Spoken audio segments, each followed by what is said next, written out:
All right, here we go. Back-to-back NA games. We've got Cloud9 versus Mad Lions. Cloud9, despite not being the #1 seed, is everyone's #1 in their hearts for NA's hopes for getting out of this. They did play at the highest level. There was some discussion about Fudge shaving his head if they didn't win the split. So I'm waiting to see him on camera, whether or not we get to see that. But they were the strongest team by far. And full head of hair.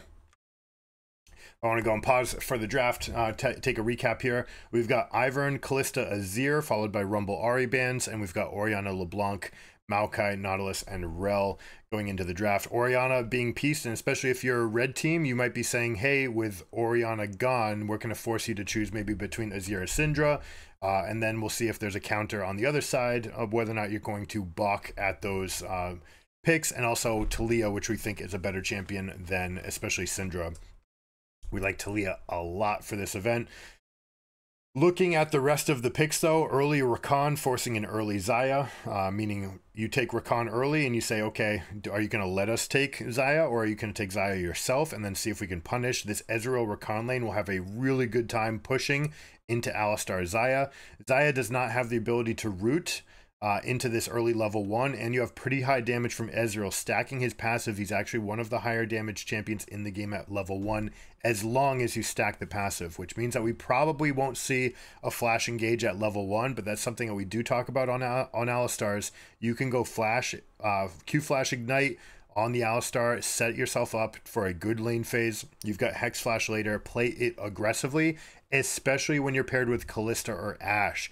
This being said, with Xayah, it's probably not going to happen.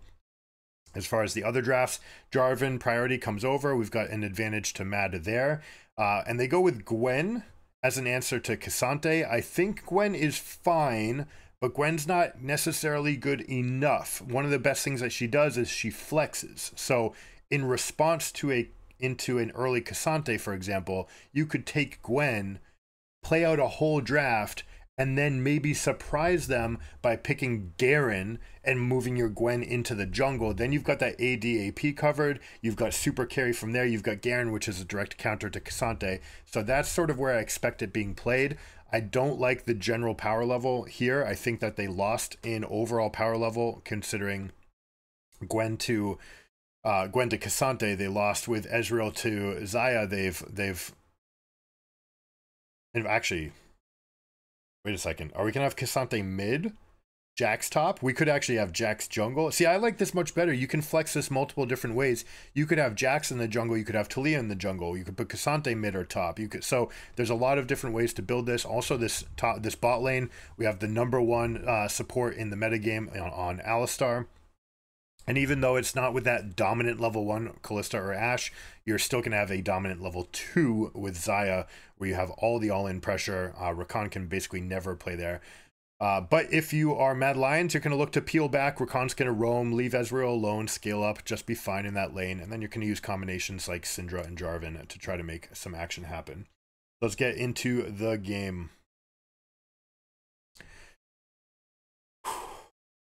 Some of the best skins in the game on display here. Love to see it.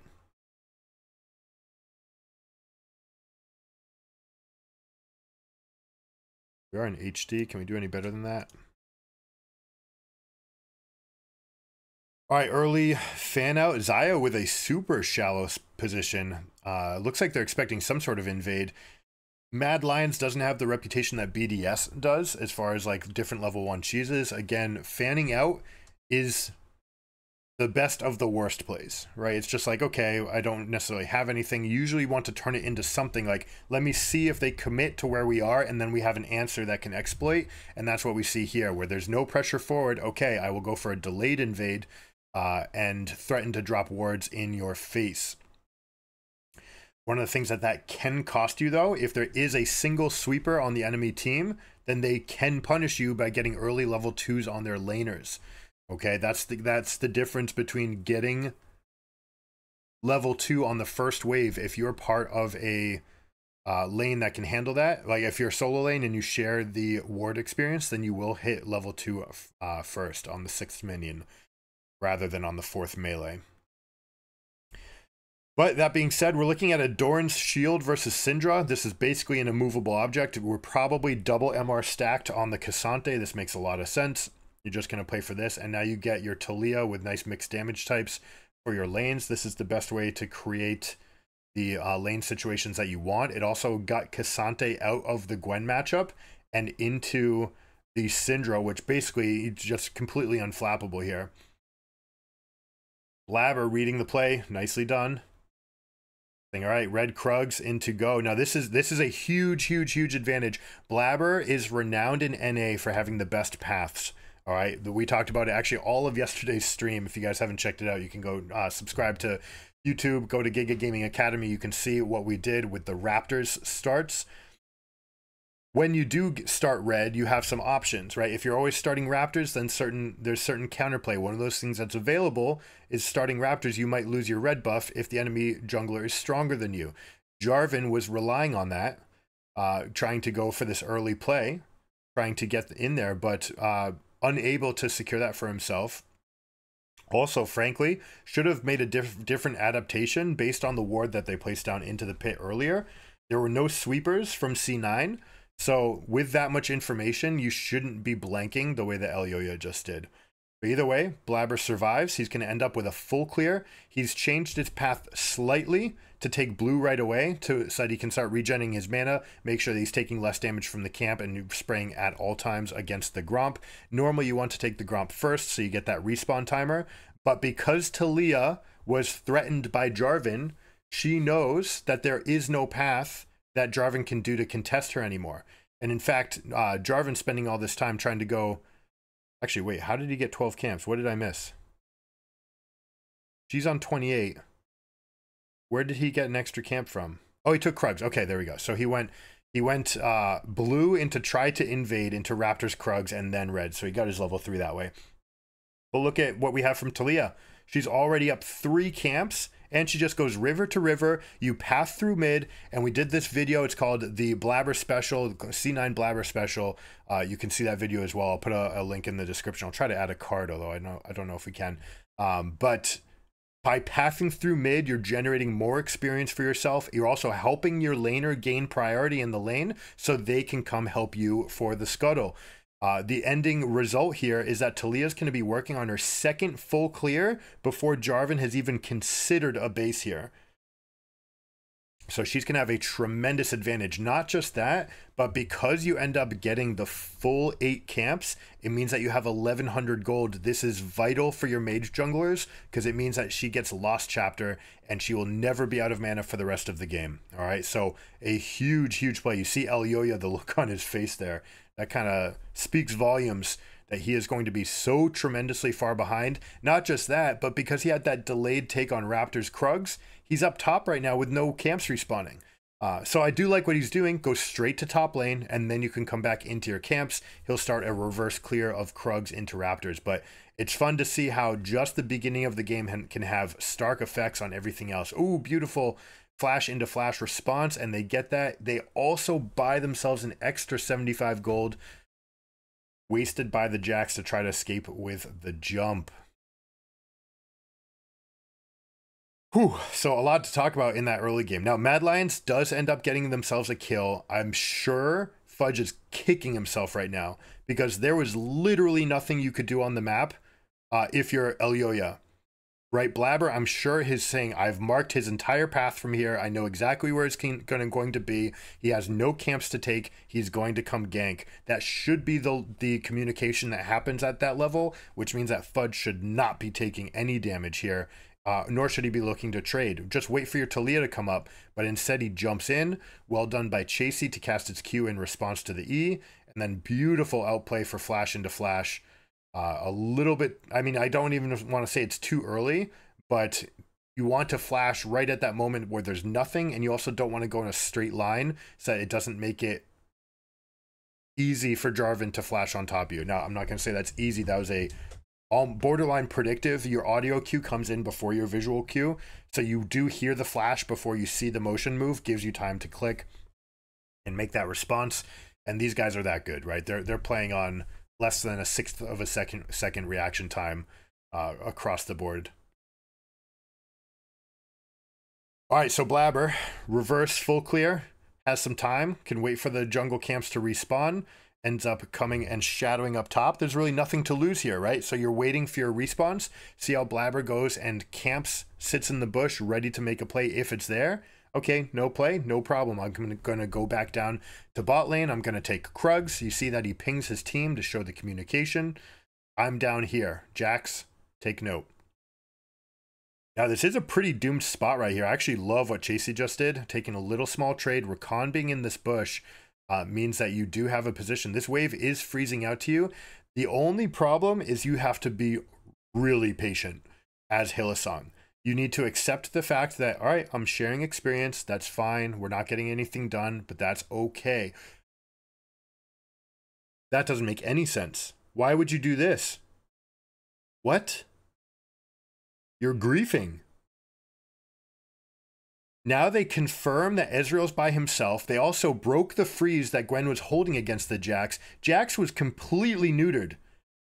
Rakan being in the top bush right there during a freeze meant that Jax could not play the game. Ezreal can. Ezreal can just farm from distance and stack, and it's okay if you give away a dragon, so be it, no big deal. You can play that top prio. Jarvan can come over to Herald. They still can't answer, because if they come answer, then you've got Ezreal by himself. He's happy in the bot lane anyways.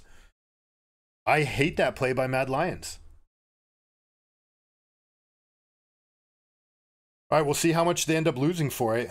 Jax did lose a bit, right? Being there, did play cautiously, was aware of the potential, so good heads up play by Fudge to recognize that. Talia is the big source of advantage here. That level 1 whiff from Jarvan. Elyoya looked pretty tilted. We'll see if he's able to get past that. But based on the reactions and the way that these players are playing, they seem pretty agitated by this early game. So things are not looking good if you're Mad Lions from here. Now, this is the stage in the game that Xayah's can pose a lot of threat with her poke. She also has a pushing advantage now that she has Noon Quiver. She can kind of rip apart the entire wave and make up for the fact that Ezreal has stacking attack speed by just dealing damage to everything in a line. Alistar moves over into the river. I like what Xayah's doing here. Fully stepped back, right? No reason to even just hug turret. Like hug way back. Sit all the way back. Make it so that there is no counterplay. Now that you see people on the map, she's going to step back up. They're too late. Ezreal ult is coming just in case there was a fight breaking out. So it goes for a little bit of a chunk here. Syndra, Scuttle Queen. This is something we haven't seen enough of. Mid lane prio into Scuttle prio as Syndra means you should never, ever, ever lose your Scuttle Crab. You push mid, you roam out. They have to respect your wave and they have to respect you. They can't do both. You can always walk out, and even if they are going after the Scuttle, you can just pick it right up and throw it to your jungler. All right, Jax has gotten a shop for themselves, and Gwen is now stuck in a losing position. So this is checkmate in the top lane. Anytime the wave is frozen out and you're in a losing spot, this is a position that you cannot fight back from. They end up actually going for the full dive here, and they're going to commit to killing Chasey. Ven tanking and using the ultimate to get out with the BM emote in their face. You have to be careful with that, my friend. Yes, it feels really good and you're going to get some fans, but in case the other team was kind of shaky, they can be like, okay, all right, you're going to taunt me after my kill? Okay, let's go. You're like, you might level somebody up that last 3% to that competitive edge. We'll see if it ends up biting them. Good reaction by Fudge. Getting a ward hop off, which, you know, in theory, it's 2 buttons, just like Jarvan EQ is 2 buttons. But being able to do it that quickly, sometimes that little slide of buttons can be a little bit delayed. But he is able to get out for himself. Jarvan not going for the flash that time. Kind of surprising. But, you know, they had enough kill pressure anyways. Deeming that it was not necessary long enough lane that they could get back. Now let's see the answer. Blaber jumping to the other side, aptly done. The E slow is not enough. You do get a chunk of damage here, but Berserker, oh, they bait him. Karzi locks himself into the animation. You were never going to kill Blaber there, and that animation allows Xayah to step forward with the ghost and get that for themselves. So nicely done. I love the tempo that they're playing at. Blaber's playing out of his mind. Fudge playing great as well. Apart from that one slip up, like I said, he will be kicking himself for that death that he had up in top lane when there was nothing for Jarvan to do. That is something that at this level you should be able to play around.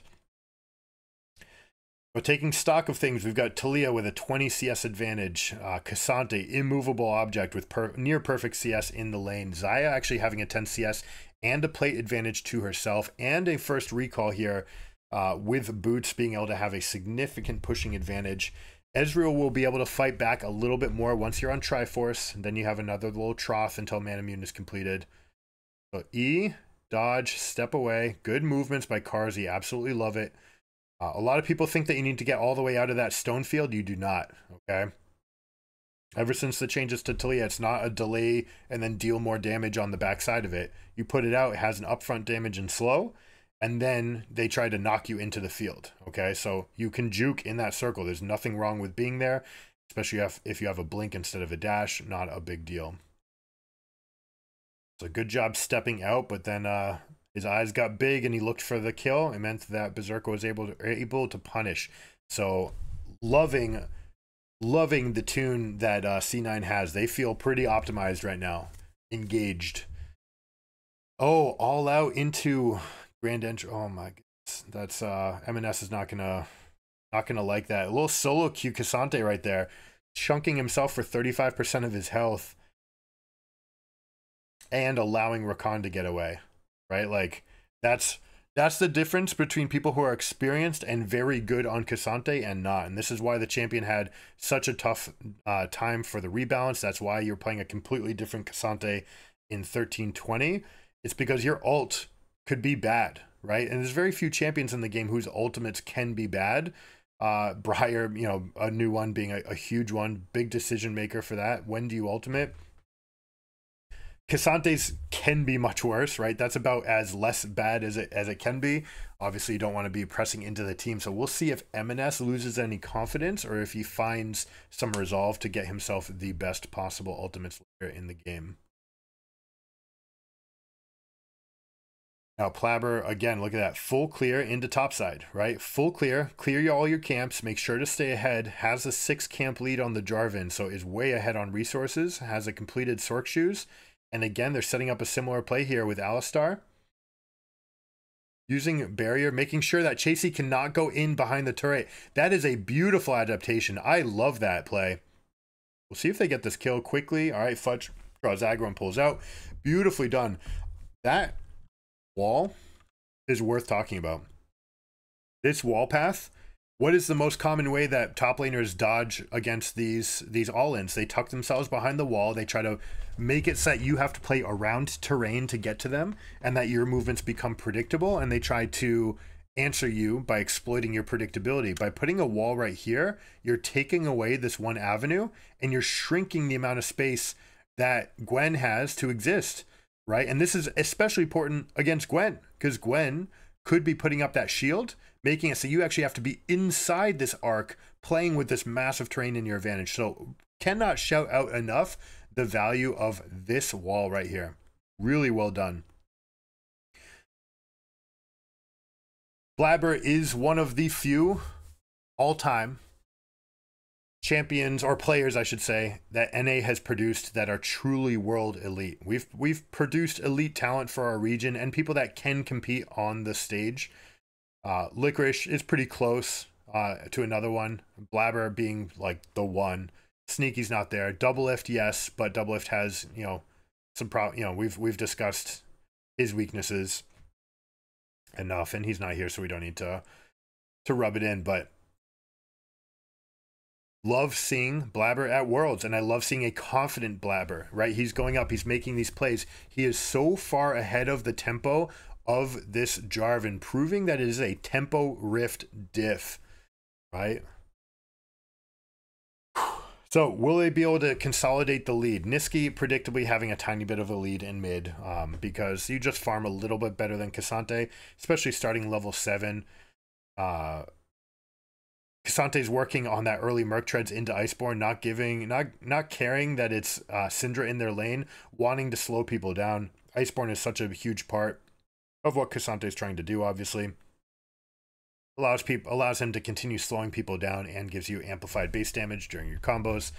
So even in matchups where you have a desire to play with magic resist, you still end up seeing Iceborne. But as always, this entire tournament, we're going to see this Merc Treads first into Syndra. Now, the rest of the itemization, we have Merc Treads and Divine Sunder. It's going to make Jax very comfortable in this side lane now. Gwen will have advantages. You can still get the true damage out from the Snip Snip, and you can do that in response to Jax turning on his E and coming onto you. So as long as you're pushing the wave evenly and you just hold your Snip Stacks, it's very difficult for Jax to ever get on you, because even if he stuns you, if it's in the middle of a true damage phase on the Snip Snip, you're still either evading the Counter-Strike mitigation or you're dealing it through the stun timer. So as long as you get that off, you're going to be very, very comfortable into that fight, and you'll be able to stack the healing from Riftmaker as well. So we'll see those interactions coming up. One of the things that we want to see coming into the rest of the game is Alistar versus Talia Wall. Right? If you can put terrain onto somebody, how can you manifest your fight based on what you see with the new terrain? Also, the fact that you have Cassante, so that you can throw people over the wall depending on who you want to peel in and out of the fight. Not just that, but also Jarvan putting up terrain can be an interesting spot for Cassante to be in. So I really like the shape of Cloud9's fight. I like how their players are playing. They seem like they're totally engaged and playing to the maximum. Fudge actually going all out into Niski right here. Is he going to ward hop? Yeah, he's going to go for this. Goes for the play, just feeling that strong. Merc Treads, Caulfields, and the Sunderer is enough. Now, once again, we see Leandries from Syndra's. I really don't like seeing Leandries on this champion. Not ever. Basically not ever. Maybe just not ever. Like, congrats, you got your full combo out. This guy's at 60%. He knows that you have no spells left. Might have been a little bit harder if he was at 40%, right? And he's like, okay, now anyone on their team can kill me. But if I have good information on where I think you are, he's going to go for that play anyways. That is something that Syndra has to take much more into account. It's going to get even worse once you see Spear of Shojin. All right, Spear of Shojin means that you're going to have that extra move speed as well. And the extra move speed is going to be able to allow Jax to take those fights even after the stun. Merc Treads, all right. You haven't stunned me enough. I haven't been slowed enough. I can still chase you down into each of those situations.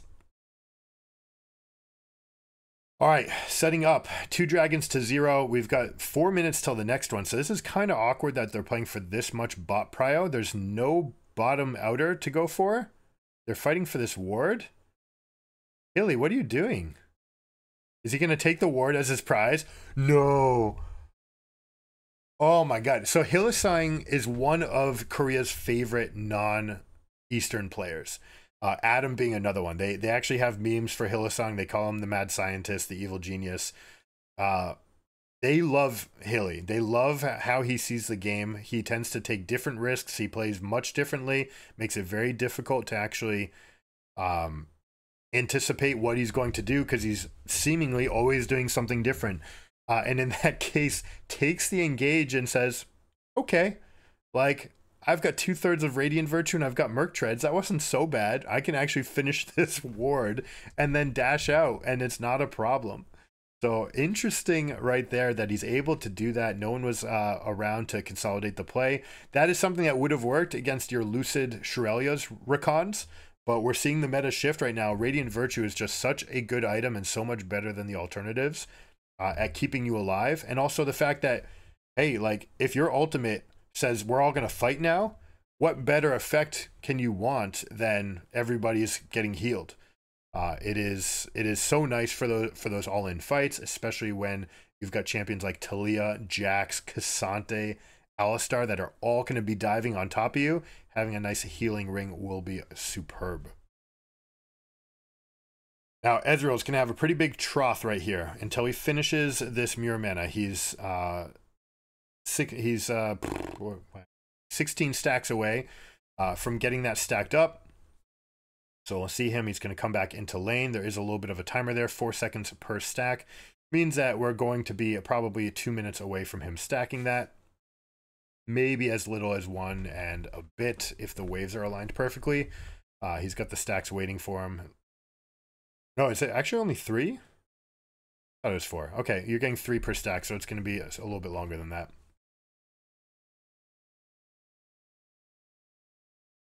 Syndra up in the top lane, going out. She's just going to push this wave once you get a stacked wave. Now, I don't really like this. Going for that quick push up in the top, she should have stacked this longer and held it for longer. Because right now it's a frozen wave coming back to the top side of the map.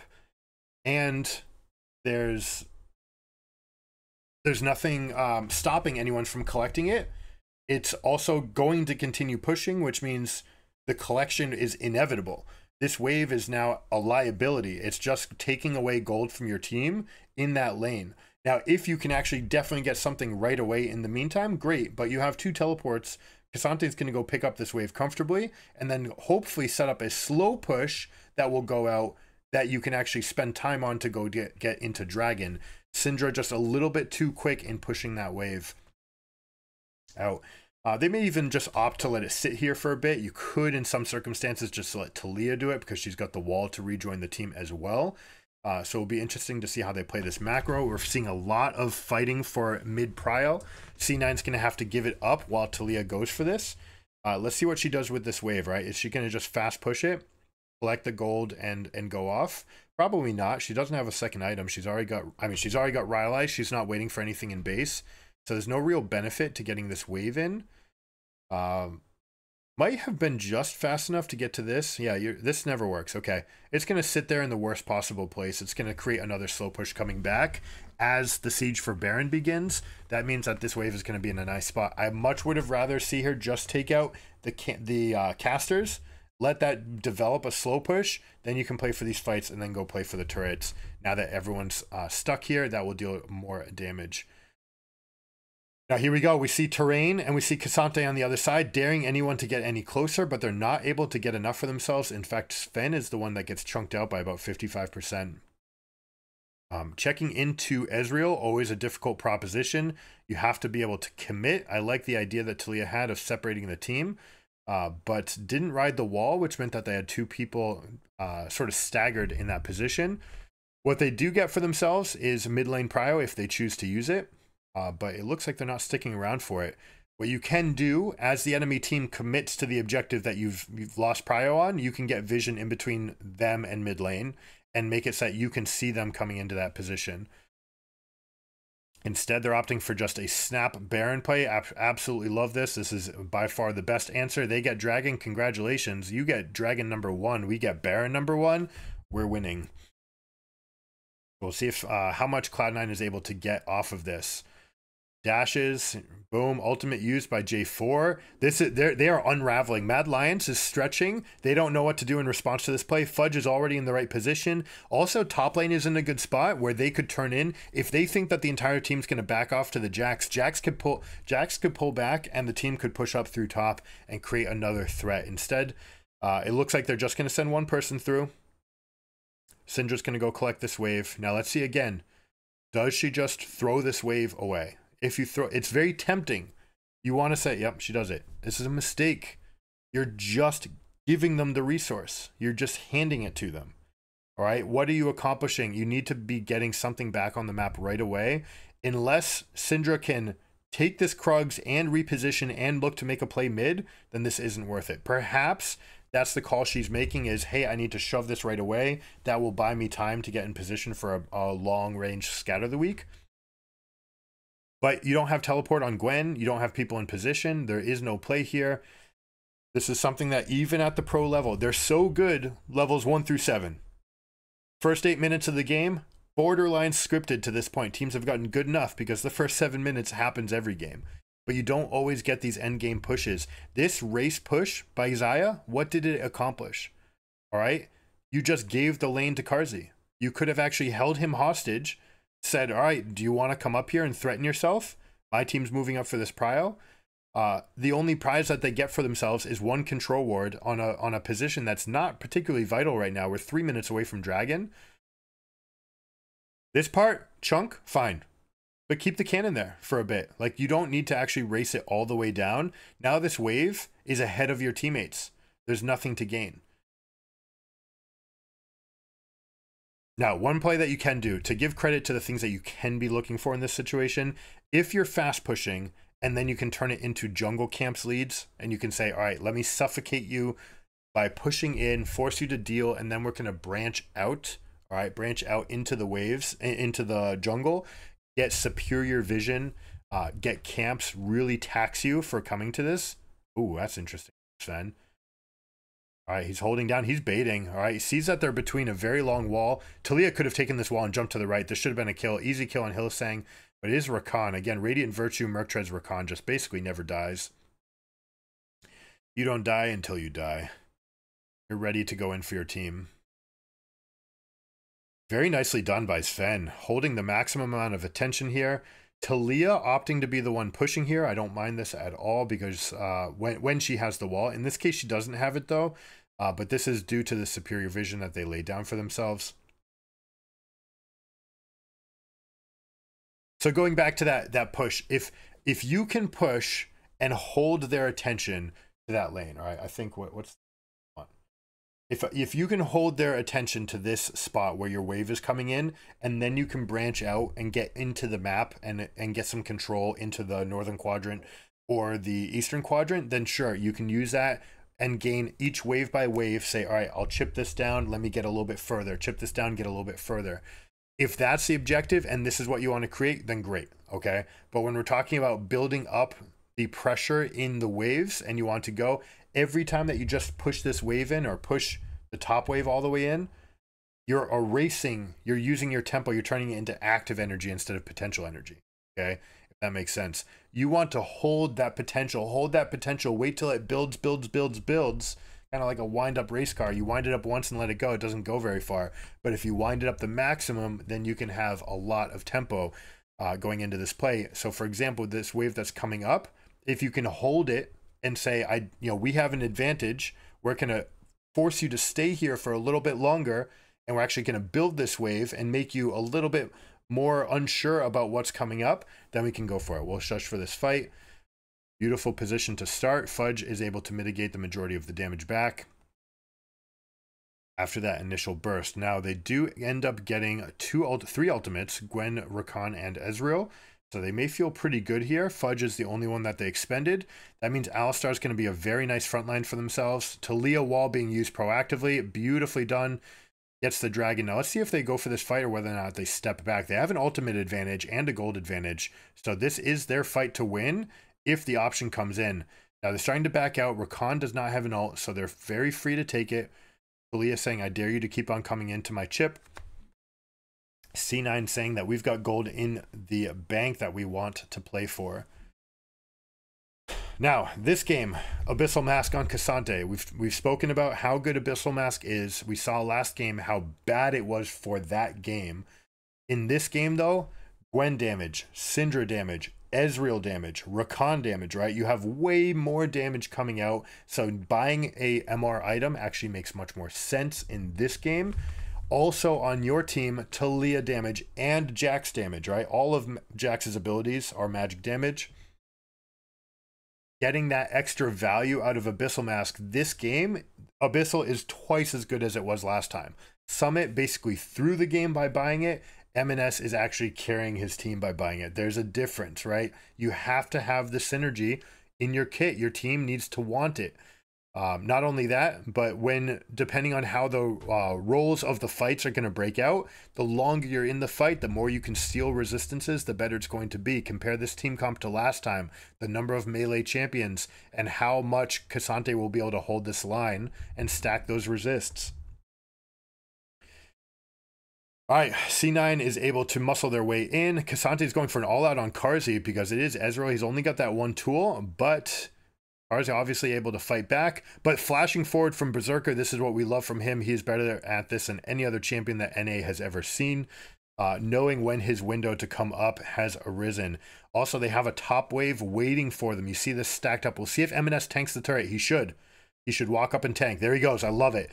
All right, this is endgame technique that you need to have. If you're a tank laner, you're a tanker, you can use a quarter of your resource to keep cannons alive. Keeping cannons alive means that we're actually going to have ending pressure here from the top lane. Sven is going to be looking for Peel, steps into the ring so he can engage. I like what Rakan did waiting for the Alistar before jumping in himself. But now you're diving into Xayah, which means that Xayah deals significant damage. Niski is on Rabadons. He is definitely a threat here, but is he going to find his window? No, Fudge actually jumps onto him. That's going to be GG. Beautiful game from C9 overall. Like a world-class game from Cloud9. We do not see NA play world-class League of Legends. This was world-class. Fantastically done. Beautiful game. Love what they're doing. And Blaber playing out of his mind. It was so nice. And actually, you have to give a shout out to Sven as well. He says that it's been a year and a half on the roll and he finally gets it. Before he was just a better player than them, but not playing support better. Now he feels like he plays it better. And this game, we saw him bathing. We saw him using the limit of the abilities of Alistar. Well done.